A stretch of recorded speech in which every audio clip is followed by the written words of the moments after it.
I'm excited to share with you all that I've contributed a chapter to the newly published Anxiety Relief Handbook.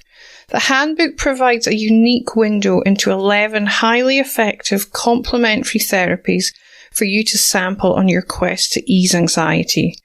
The ebook is available on my website, happynurse.com.au/anxiety relief handbook. As human beings, we like to feel confident that we know what we know and we can handle it. And so I think we're almost afraid to be outside of that little bubble sometimes because, well, what if I suck? What if I'm not as good as I thought I was going to be? Children are massive reminders of, can you just let yourself suck? They fall down that many times, they get back up and they just keep going.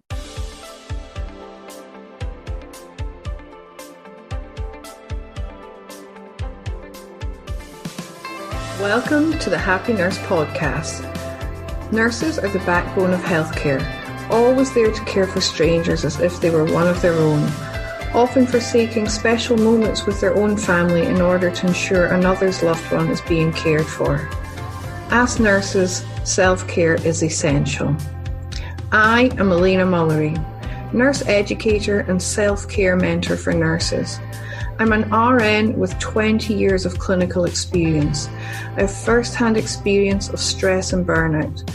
It was this experience which led me to develop a passion for personal development and pursue the study of mindfulness, meditation, hypnotherapy, and neuro-linguistic programming. Each episode, I will be promoting self-care strategies to those who always care for others. I have broken self-care down into 5 aspects: mental, emotional, physical, spiritual, and indulgence, to make it easy to ensure all your self-care needs are being met. Each episode, I will interview nurses and self-care gurus from around the world to help you with each aspect of your self-care. Welcome to the Happy Nurse podcast with Elena Mullery. Hi everyone, welcome to this episode of the Happy Nurse podcast. Today I am joined by my wonderful friend Michelle. Michelle has done so many episodes on this podcast now. She's a regular guest. I just love our conversations. Michelle, welcome back. It's lovely to have you. Well, it's always fun to be here. I never know where we're going to end up, which is a part of the enjoyment. We start with a plan and then we just let the conversation roll. So here goes. Michelle is a trauma recovery coach for those of you who haven't heard any of our episodes in the past. Michelle has been in the holistic wellness field for a long time. How many years now, Michelle? Well, since 2003, so about 18 years now. So just a wee while. Just a wee while. My Scottish is rubbing off on you, a wee while. Take that from me because you know that my grandfather's Scottish. So, I was Scottish, I should say. So I like to claim my Scottish heritage as often as possible. That's awesome. You've been around for a long time. You've written books, Amazon bestsellers. You worked on Hamilton Island with the stars. You're just an all-round amazing human. So I love having you on the show. Thanks, Elena. I always look forward to where our conversations go because, like you said, we can start with a plan, but then we just go on verbal road trips. Yeah, but it's always really well received. In fact, our last episode we recorded together is my most downloaded ever to date.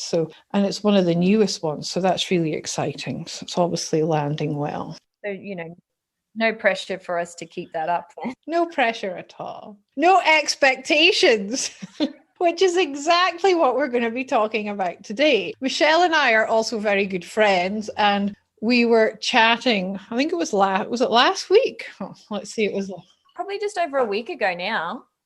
Do you want to share the story of how we got to choosing this? Absolutely. As I have shared in some previous episodes, have alluded to the fact that one of my personal passions and hobbies outside of wellness and all of the things that I do is I've been horse riding ever since I was a little girl. And horses have been a massive part of my life. I'm a big country girl. I love riding. I love being in nature. I love the bush. I'm a big outdoorsy person.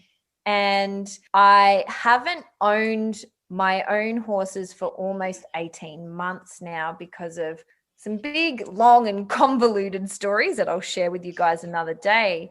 And so for the past 18 months, just on a bit of an ad hoc basis, I've been riding some friends' horses when they've asked me to train their horse or just ride their horse or go for a pleasure ride. And a couple weeks ago, I've started sort of riding again on a bit more of a regular basis with some friends. However, when I was riding, one of my friends took some videos and photos of me, and I was looking back on them and I was chatting to Elena about it. I'm like, oh my God, all I could see were the flaws and the faults. And I was realizing how strong my expectations were of myself, that I should still be at the level of riding that I'm capable of the skills and qualifications that I possess as an equestrian. I should be able to do X, Y, Z. And, instead of fully even being able to enjoy the ride, I was like, oh, my posture should be doing this, my muscles should be doing that. And of course, it's kind of like riding a bike. It'll come back in its own time. But it was super interesting to sit in these expectations of myself that I should still be where I'm at, even though I was quite used to riding, at least 5 times a week, to haven't ridden on a regular basis for 18 months. How on earth could I expect myself to be at that level?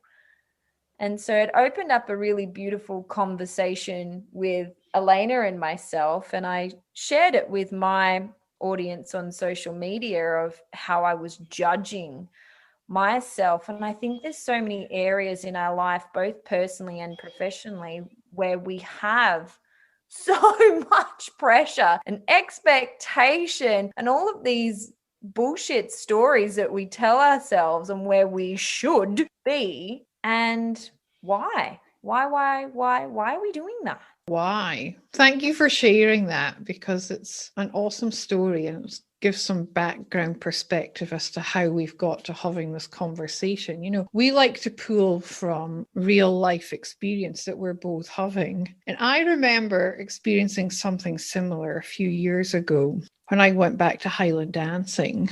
Highland dancing is full on kind of dancing. And I'm probably about 20 kilos heavier than I was when I last danced. And I got really frustrated at myself because I wasn't at competition standard like I used to be. I'd had 2 babies and many, many years of a hiatus. So what was I expecting? But it's that pressure we put on ourselves. And I always say to clients, sometimes, not always, but sometimes expectation, when it comes with judgment of ourselves as well, it's the biggest killer of joy. It takes you away from the present moment and actually enjoying what it is you're doing. And like, you horse ride because it brings you so much joy, and I dance because it brings me so much joy. But when we put this added pressure of this expectation and judgment on ourselves, we lose that sense of joy around what we're doing. Exactly. I love that. It really does. It robs us of all of that joy. And I love what you said about how, we really do share our journeys in this because, we're human too, and we mess stuff up all the time. And that's why we have these open conversations, because we're so passionate about authenticity. And I think that none of us are exempt from placing these expectations on ourselves. And it's catching ourselves in these moments and being like, why the fuck am I doing that? Like, what purpose? Sometimes it's really important that there are expectations on us, but when they become stifling and, as Elena just said, like, rob us of our joy, what's the purpose of them being there? And are they even our voices in the first place too in our head that's telling us that we're not good enough? Where is that voice coming from? Where does the story originate? That's a good rabbit hole to go down. If you do find yourself in that space of judging yourself and having expectations that are unrealistic. I mean, I'm not saying we shouldn't be pushing ourselves to be the best, but we have to be realistic in what we're expecting to achieve, because as Michelle said, we're all human. And if you, like Michelle, hadn't horse ridden for ages and I hadn't danced for ages, you can't expect to be back at peak performance when you just start out again. It's a process you go through to get there. And it's about enjoying the process and not putting too much pressure on yourself. Exactly. And I think that's it. It's pressure to be a certain way or at a certain level, or that we're always going to be there. And so maybe it's worthwhile sort of differentiating where we can have expectation in our personal life and professional life for today's Chitter Chat. Definitely. We do put a lot of expectations on ourselves. And I know in my professional life, I do it. I mean, I work in PACU, and I've been in PACU for years and years now. And if you were to go and put me into a medical ward, I would be a mess, because I'd be like, I don't know what I'm doing. It's such a different situation, a different scenario. The patients are different. And I know I would suffer really hard with imposter syndrome, even though I've been a nurse for over 20 years, just because I've been taken out of my comfort zone and what I know best. But I would soon find my feet, and through education and experience, get back to a level where I feel more confident and happy in myself and what I'm doing. But it's knowing that it's okay to have that moment where you are unsure and you do need to open up to new experience, to delve into new learning, to new study, to try something new, because there's no growth in our comfort zone, but it can be that fear of not being good enough that keeps us there, because we place these high expectations on ourselves to always be performing at our best. I think so. I also think, actually, as you were talking, I was contemplating, and I'm like, I think we're afraid to suck at something. Yeah, definitely. And I think when we're talking about this in like a professional capacity, like you said, if you were to be removed from your current work position and put into maybe ED or something like that, you'd be able to do it, but it might feel clunky. It might feel difficult. It might feel tricky or challenging because it's outside of your comfort zone. And we froth over routine. Like, as human beings, we like to feel confident that we know what we know and we can handle it. And so I think we're almost afraid to be outside of that little bubble sometimes, because, well, what if I suck?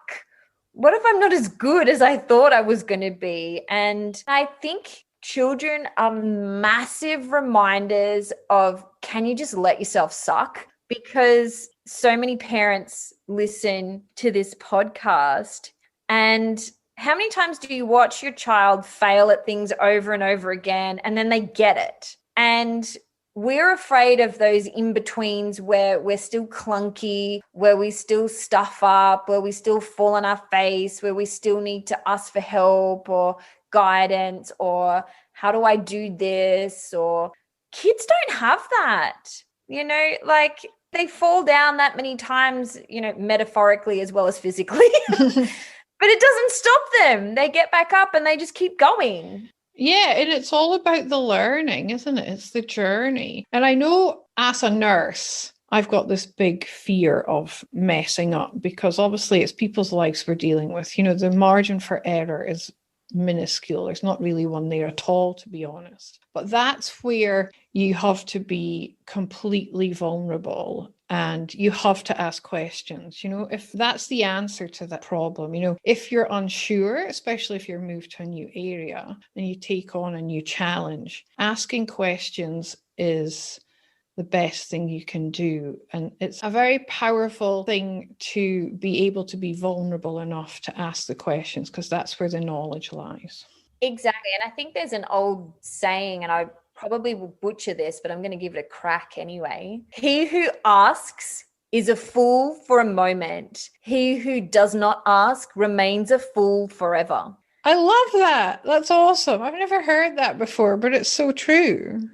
And that one is etched in my brain because whenever I have that hesitance, whether it's, in a professional space and I'm working with other experts or whatever it is, I'd much rather ask and be silly or stupid or whatever label you want to place on it for a moment, rather than not asking and then remaining in that zone forever. So I think it's always a reminder that, we are never going to be complete. We're always going to keep on learning. That's a part of the evolution of life.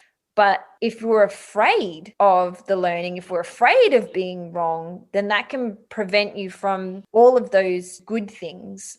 And it's what keeps us in our comfort zone as well, when we're afraid of the change, of the trying something new. The fear of the unknown, that's a huge one, because when you take that step outside the comfort zone, you don't know what's going to happen. It could go one way, it could go the other. But we tend to focus on the negative rather than the positive. We could take that step outside the comfort zone and things are absolutely amazing, but we tend to focus on the doomsday scenarios and it all going pear-shaped, and we ending up ourselves ending up in a mess where, that's unlikely. Ask the opposite. So Tony Robbins speaks a lot about how if we're not growing, if we don't feel like we're growing or contributing, then we feel stagnant. And that's when things like depression and anxiety can start to seep in, because as humans, we all want to feel like we're growing and we're contributing.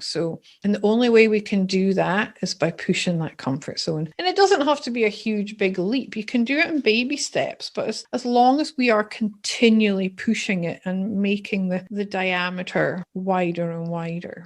Absolutely. And I think that's sort of hit the nail on the head, really. Like, when we feel successful, I think they say that happiness is knowing that you're progressing. I think that in the nursing world and first responders and those that work in that medical field, because, as you said, there's such a small margin of error and there's so much expectation of the job itself, the expectations that you're placing upon yourself on top of that are unrealistic. Yes. What I mean by that, though, is you are not a robot. You are going to mess up because you are human.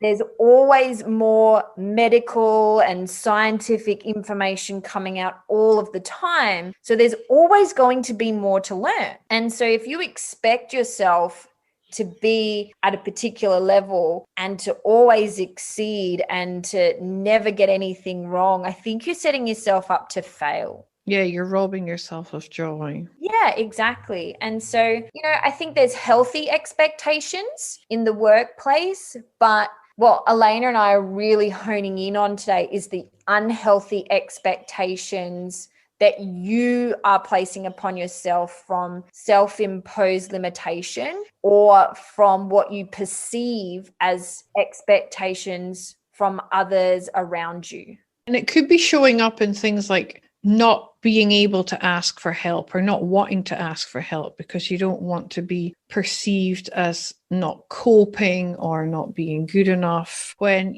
as Michelle said, we're all human. We can only deal with what we have the capacity to deal with on that day. And if you have an overwhelming patient load one day and you need some assistance, it's okay to ask for assistance because, we're not robots. We're not these superhumans that the media and the general public like to refer to us as sometimes. We are actually human beings fulfilling a role with a duty of care towards our patients and ourselves. And you can't switch off all of the emotions and all of the human aspects of being a human. That's what makes life both beautiful and challenging all at the same time. So I'm wondering, Elena, maybe where have you, perhaps in your own career in nursing, where have you experienced maybe some expectations on yourself that have been unrealistic that perhaps, the listeners might really resonate with? I think the biggest time that I have really struggled was after being on maternity leave for an extended period of time and coming back into the workforce. I found it really intimidating because I expected to be back at the level I had been before I went off on leave. And like in between, in that year, I'd had this little person arrive in my life and turn my life upside down in a wonderful way. But, I hadn't been thinking about nursing for that year. I was so focused on this baby boy that I had and being a mom and all the other wonderful changes that were going on in my life. When I first went back into work that day, I was like, oh my goodness, I had to really think about what I was doing. Whereas before I went off on leave, it was just natural. It happened, it's just, you do it as a matter of course. Whereas you go back to that. It's like riding a bike, you have to actually consciously think, right, what am I doing? What do I need to do now? But I found my flow again really quickly. And like my colleagues were all wonderful and supportive. But, I think that was the time that I probably found it the most daunting because I had this level of expectation on myself. And I felt that my colleagues had, where they probably didn't. But I'd put that extra expectations thinking my colleagues had that expectation too. I was looking through that double lens. Whereas in reality, I'd had a year away. I'd been at home with my baby, not thinking about unconscious patients in the recovery room and removing LMAs and all the sorts. So, but within a month or two, I was back up to scratch. And I do remember having to ask some questions that I thought, oh my God, I can't believe I'm asking this, but I'm going to have to. But it kept me safe in my practice and kept my patients safe because at the end of the day, we've got that duty of care towards our patients. That's a really beautiful story. And I'm sure that so many listeners could resonate with that. And it might be even a similar experience to what they've had personally too. And I love what you described too about this double expectation, because you have this expectation of yourself that you believe that everybody else has the same expectation of you. And that makes the expectation even bigger and the pressure becomes more paramount when actually none of that is the reality. It's the narrative in your own head. Yeah, totally. And back then I didn't know what I know now. So, I had no idea. And that was just a couple of years after my second burnout as well. I was in a completely different headspace back then. It was that I think also because I'd entered, I'm going to maybe be a bit controversial here, but I'd entered that world of motherhood and I felt like I was being very judged on how I was mothering my son, because everyone has an opinion when you have children. Yeah, everyone's got to put their 2 cents worth. Everyone. So I think that external pressure in my new world as a mum was also playing out in my professional life. Because I was feeling judged in what I was doing in motherhood, I just automatically thought I'd be judged in how I was performing when I went back to work. And I think that's a pretty classic example of how both the personal and professional worlds can collide with expectations. And first of all, I just want to say my hope is that all of us, and even for myself included, like my story at the start, like, can we just be more compassionate and give ourselves more grace that where we're at right now isn't permanent. It's just a part of the flow and a part of where we're at right now to lead us to the bigger picture, which is always down the track. It's never where we're currently at. But I kind of feel like that might flow us into a little bit more of the expectations in our personal life, because while we so frequently try to separate personal and professional, there is always a blur. There always is. It's natural. Once again, we don't have this shut off valve that when we walk through the doors to our workplace, that everything in our personal life is just left outside, as much as you try to. I hear so frequently from, paramedics and nurses and whatnot that they just have to shut it all out and focus on the job, which is so true. But at the same time, you're still impacted by everything that's going on in your life. It's still there in your subconscious. You can't get rid of it. You may not be consciously thinking about it, but it's in there and it's creating beliefs in that moment that could be clouding how you're feeling.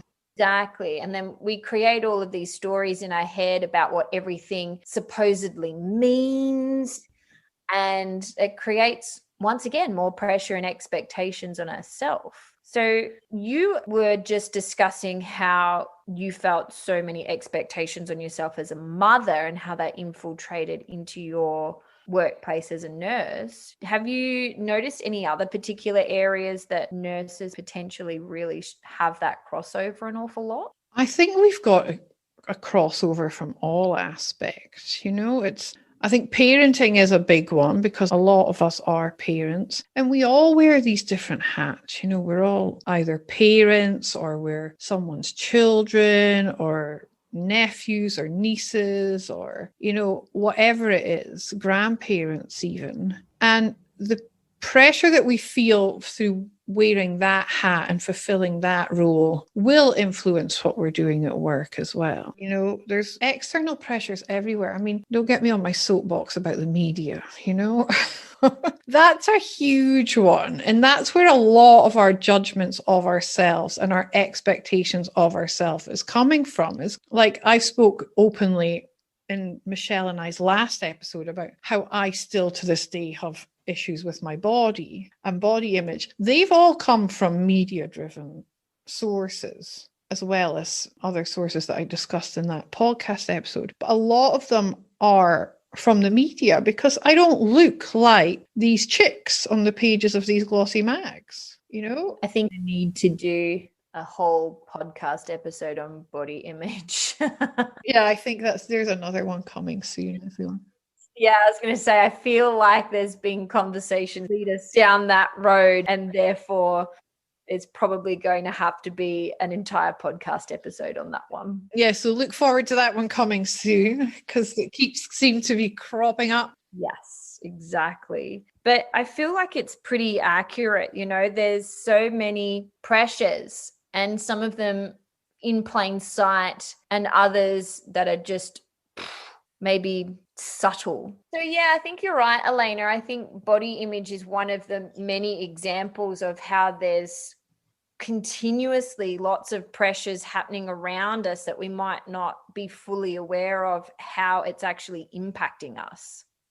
There's lots of things out there impacting us, and our subconscious, as you know, Michelle's trained in NLP like myself, so we're both fascinated with how the subconscious and the unconscious mind works. And there's so many external influences out there that we're not aware of, and we're not expected to be aware of. But once you are aware of them, you kind of can see where they're coming into play. But unless you've studied this stuff, you don't realize that they're coming into play. And it can turn up as things like procrastination as well. I mean, procrastination can come as a result of us not wanting to fulfill expectations that we have on ourselves that are unrealistic, because we are putting this high expectation on ourselves to almost be perfect. But what is perfect? Perfect is different to every single person on this planet. There is no definition of perfect. It all is open to interpretation, and perfect to me might be different to perfect to Michelle. So because we get caught up in this head spin of, I don't want to do it because I've got this expectation, it's got to be like X, Y, or Z. And if I can't do that, then I may as well just not do it. So I'll find some avoidance strategy so that I don't have to do it in the first place. Exactly. And that looks like that self-sabotage and things like that too, because it's almost like you've got the blinkers on. It's got to be done a certain way, instead of, if you take the blinkers off, there's so many more options out there. And I think it's so important, like you were saying, there's actually no such thing as perfect because everyone's definition is different. But it's also the same for reality. Like, there is no such thing as what is realistic, because what is realistic for one person is definitely not for somebody else. And then I really detest when people use the term, oh, just be realistic. Because I'm like, no, hang on a second. What you deem as unrealistic, I guarantee you there are people out there doing it or living it or whatever. So no, there actually is not a definition of realistic either, because once again, that's super individual too. Yeah, and it's all going back to that perspective and that lens of perspective that we all look at. We all look at life through this different lens. It's all an accumulation of our life experiences and professional experiences, all our whole culmination of all the events that have happened in our life, both major and subtle, have influenced how we now look at the world. So our reality is very different to someone else's reality. And it's about recognizing that we are all individuals and we've all got different capabilities, we've all got different needs, we've all got different desires, and being okay with that, because we're all human and we're all designed to be different. We're not robots, or we would all look the same. Exactly. And I think that's really important too, because there's such a push for everyone to fit in these little boxes and to all be the same. And none of us are the same. Like, there's a reason that every one of us has a different thumbprint and that we all look so unique in every way, shape, and form. It's like we're supposed to be. Like, we're not really supposed to compare ourselves with each other. We can only compare ourselves with who we were yesterday and how we are improving. I love that. I use that regularly. The only person you should compare yourself to is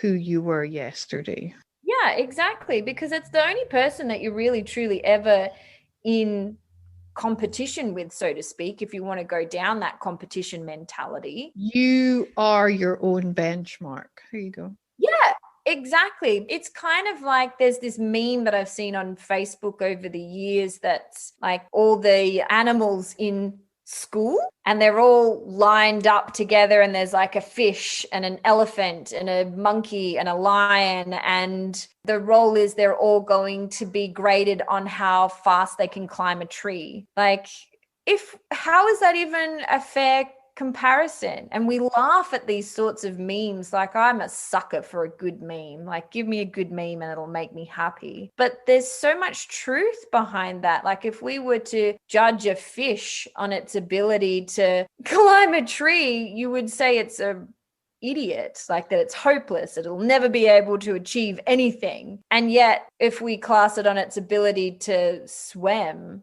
well, it's going to be completely different. And likewise with the monkey would excel at climbing that tree, no drama, but then pop it in the same ocean waters as the fish, and it's probably not going to last very long. And while that's comical, there's so much that relates to ourselves in that. We're so busy comparing that we're not really comparing with a proper benchmark. I love that you used the fish analogy because it was running through my head at the same time. You took the words out of my mouth there, Michelle. I love that. And yet we have to be our own benchmarks. We can't judge ourselves against anyone or anything else. We have to keep striving to be the best versions of ourselves, but at the same time offering ourselves compassion, because we are human and we can't, like, what's that other saying? There's a lot of old sayings going on here.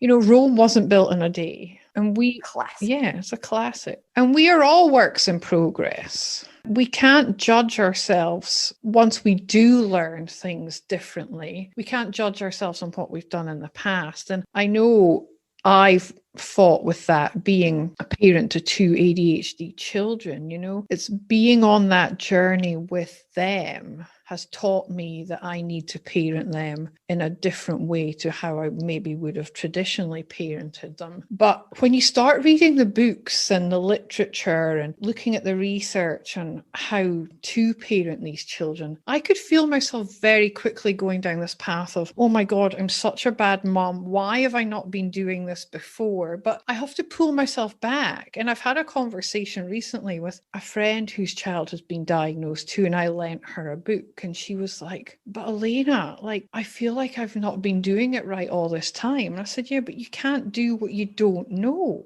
So we can't judge the past versions of ourselves either, We're all doing the best we can with what we know at the time. Exactly. And I think that is such an important thing to remember, because we can berate ourselves for the things that we've done and past choices that we've made. But we are always, and I like to think that people are innately good in their actions, in their thoughts and their deeds that they do in life. And so we're all doing the best we can with the resources that we have at that time. So when you look back on the past and you go, oh, I wish I did XYZ better. Well, if you could have, you would have. So shut up and leave it in the past. It's done. You can't do any more about it. All you can do now is what's in this present moment. And so I would lovingly like to invite everyone to maybe even contemplate with curiosity, where in your life are you placing expectations upon yourself that aren't necessarily healthy, whether it's in your work, whether it's in your personal life, whatever capacity that it's coming through. But what's the stories that you're telling yourself? I'm too old for this. I'm not good enough for that. At this age, I should have XYZ sorted, should be able to parent better. I should be blah, blah, blah, blah, blah. Expectation, insert your own versions of inner narratives there, and be curious about it. Why is it there? First of all, because I'm a curious person, I love to pull on those threads pretty solidly and just see where they end up. But in a curious way, explore the expectations that you're placing upon yourself. And are they helping you, or are they actually creating a more challenging life for you to lead? Yeah, that's a beautiful journaling question, actually, Michelle.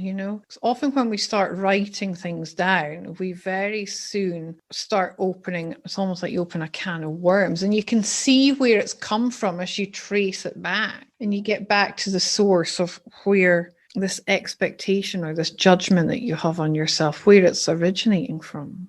100%. And I agree with you too. I'm a big fan of journaling as well, because it gets all of the thoughts that are rolling around in your head out on paper so you can actually make sense of them, number one. But number two, when it's going around in your head, I don't know about you, but I know for me, it can feel like there's so much more in there than what there really is. There's been times when I've journaled stuff out on paper and I'm like, no, that can't be it. There's got to be more in there. It feels like so much more. And it's not. It's just the same story being told in a million different ways in my head. And I'm like, oh, for heaven's sake. So, but then I know what the centerpiece is that is crying out for my attention. And I think that's it. I always say that journaling is like, say you've got your computer. So I'm standing here in front of mine, and at times it starts to run slow and it gets really clunky. So I will either delete some files or I will move them onto an external hard drive to free up the space on the computer so it can function better. Journaling is like moving that files in your head out onto your external hard drive so that you can free up the space so that you can think better. I love that. It's like the way I think about it in my head is I've got too many tabs open, so I need to close some tabs. Put them on paper. I'm doing a brain dump into my journal so that I can free up this space of all this whirling vortex of disappointment in myself or judgment of myself, or because it kills our joy. We're so focused on it, and we're projecting into the future with it too. It's not present moment stuff. We're either worrying about the past or projecting into the future. So by writing it all down, it brings us right back into the here and now, and we can reconnect with ourselves in the present moment. Exactly. And I love that. And I also think that constant reminder about it, that stealing your joy, is just so profound, because when you're in that expectation piece, like my story I shared right at the start about, my writing should be like this, I know what I'm capable of, I know what I can do. In that moment, I wasn't fully present and enjoying what I was actually doing, which is one of the things that I love and I'm most passionate about in the world. It's like, why am I even doing that? Because I'm wrecking it for myself. And the thing is, when you are present in that activity, whatever it is you're doing, you'll be better at it because you're not caught in your head. You're in that present moment and you're just on autopilot. If things come back much quicker to you. You know what? And to conclude that story too, a week later, I was riding again with some friends, different horse, but still, I wasn't in that same space that I was the previous weekend, where I was judging myself and expecting my riding abilities to be where they were. And I just rode and I just had fun, and I just was, working on a few things that came up with my friend's horse as we were going. And one of my friends, she took some footage and photos and everything. And then I was looking back at it and I'm like, see, when you stop worrying about it, a week later, like literally one ride later, I'd already improved exponentially. And I didn't have that expectation on myself because my expectation was just to go and have fun. Just be present and be joyous and in the moment, rather than worrying about what other people are thinking or what you look like or you should be like, or how things should be, or that should word. Whenever you feel should, you're judging. There's an element of judgment in there. If you're saying should, that's a judge word. So go exploring why you're using it.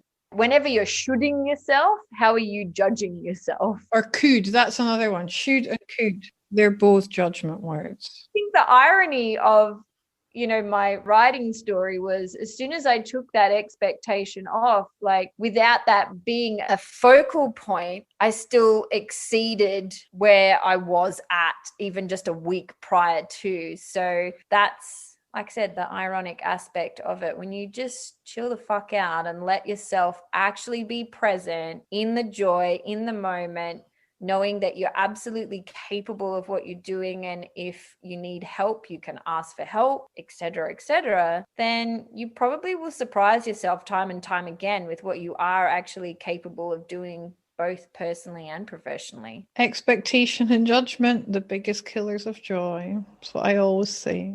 I love that. And I love that you've mentioned that a few times, because hopefully that really hits at home. Like, if you take nothing else away from our conversation today, just hear those words. It'll be so worth it. So on the flip side, compassion for ourselves and presence, that's what does bring us joy. They are the two elements that bring us joy. Focus on presence and compassion, and you'll be filled with much more joyous events and adventures and moments. That's the word I'm looking for in your life. Well, that's all we've ever got really is the here and now. And we tend to spend a lot of time in the past, which no longer exists. It's just a memory. And then in the future, which also doesn't exist because it's not here yet. So we're living in places that aren't actually here. All we have is right here and right now. And that's where they say the power is. And of course it is, because this is the only moment you can ever do something with, and it's fluid and it's changing. So it doesn't matter what you've done on the lead up to now, but what are you going to do with this information and self-reflection, perhaps, about judgments and expectations moving forward? Definitely. I hope we've given you some food for thought. Michelle mentioned that journaling question earlier. Where is this coming from? And just, journal it out. And presence. Presence is such a beautiful thing to be able to achieve. I will encourage you all even to meditate regularly, because when we can get good at meditation and get in that moment of presence and that space of being completely present, you find yourself getting into it naturally throughout the day and living in a more present way rather than always worrying about the past or the future. I love it. And my meditation is on my website to download to help you. If you don't know where to start with meditation, I have a free guided one on my website. I'll put the link to it in the show notes for you. Perfect. So I think we have had a rather interesting conversation around expectation today. It went off on its own tangent, like always, Michelle. I love having these chats. Where we're going to end up. I love having these chats with you, but they're always so relevant, and I think they're very relatable, and we share our own life experience, and it helps the listeners to relate to what it is we're saying and the message that we're trying to share. So thank you for coming on the show again. It's always so much fun. Where can the listeners find you if they would like to learn more about what you do? Absolutely. I'm on the usual social media platforms. So Instagram and Facebook, both at the Michelle Powell. I also have a website that you can download a little freebie from if you're after a little free article. That's at themichelsepowell.com.au. Thank you. And that'll all be in the show notes too. So you can click the links there as well. Thank you again, Michelle. It's been wonderful chatting to you, and we'll have to get a time scheduled for that next episode as well. Absolutely. I look forward to it. Cool. Thank you for listening to the Happy Nurse podcast. If you've enjoyed today's content and would like to join the Happy Nurse community, head over to Facebook and check out the Happy Nurse AU Facebook page and request to join the Happy Nurse community. Also, check out happynurse.com.au for access to free downloads and subscription to my blog. See you soon, and in the meantime, remember to always offer yourself the same compassion that you so freely give to others. I'm excited to share with you all that I've contributed a chapter to the newly published Anxiety Relief Handbook. The handbook provides a unique window into 11 highly effective complementary therapies for you to sample on your quest to ease anxiety. The ebook is available on my website, happynurse.com.au/anxiety relief handbook.